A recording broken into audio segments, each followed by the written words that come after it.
What's up everyone, it's Bucky and welcome to your 7th Python tutorial. In the last tutorial I talked to you guys about strings. Now that you guys have a basic understanding of strings, I can talk a little bit deeper on how strings are more useful, and this is actually a more helpful tutorial. Now in the last couple tutorials I showed you guys if you printed out a string just like this, then it gave you a return value in single quotes. But if you printed it out like this, use the print statement and then put something like that, it wouldn't give you single quotes around it. And this is because when it outputs it, what Python does is convert your code to strings, but it does it in two different ways. Now just take note of that for now, and I'm going to show you guys how to convert to strings and actually why it's useful. In some applications, or probably the most useful function of why this is even important at all, is because a lot of the times you're going to want to treat a number as a string. So say you have a variable called num and it's equal to 18.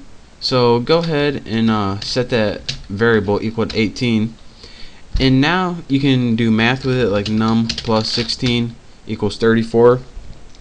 But if you want to use it in a string, like print and then put Bucky is whatever, we can just leave that.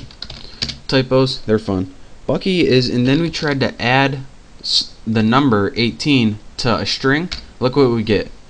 So we can't concatenate a string and add it with a number, even though we want to output the sentence Bucky is 18. So instead of doing that, we need to find a way to change that number into a string, because now what Python is doing is saying, alright, we have some letters and we want to add a number to it. How the F do you add a number to letters? That's not math, that's not English, that's not nothing. So now we have to find a way to convert that 18 into a string. So what we would do is put num, and then we set this equal to not 18 but str, and inside that put 18. And what this does is say, alright, whatever we put for the number variable, take the string 18, not the number 18. Now press enter. Now instead of the value 18 as a number, it sees it as a string or just characters that I can output on the screen. Now if we try print and Bucky is, I'll spell it right this time, and then write num like that, we get Bucky is 18. So that's how you can convert a number to a string, so you can use it to like output stuff to a user and it doesn't give you a bunch of error messages.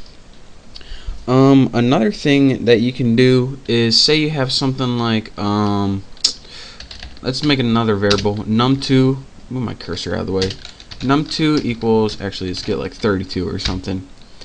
Another thing that we can do that's real quick and that doesn't really use a function that you have to type out is use something called backticks. Now backticks are against our long, hold on, let me gather my thoughts. They're above that little tab key and beside the 1 on your keyboard. It's below the little squiggly line, it's below this thing. And let me show you guys how you guys can convert values or anything to a string using backticks. Alright, here we go. Let's say we got 32 stored in num2. So anytime we try to concatenate that to a string, it's going to give us an error message. So let's go ahead and print my mom is add num2. Now this would give you an error message right here. So since this is a number and this is a string, so how can we convert this to a string without using the string function? All you would have to do is put backticks around it just like that. Now once you press enter, bam.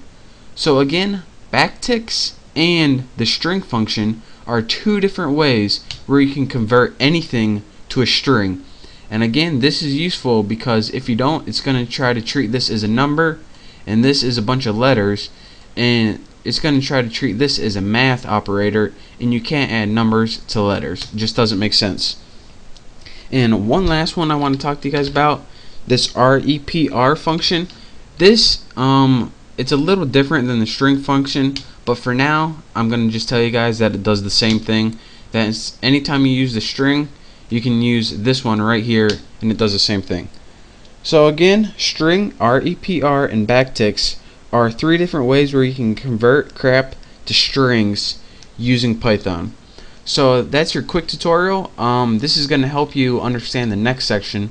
So pay attention to this, play around with it a little bit, and I'll see you guys next time. Make sure to subscribe. See ya.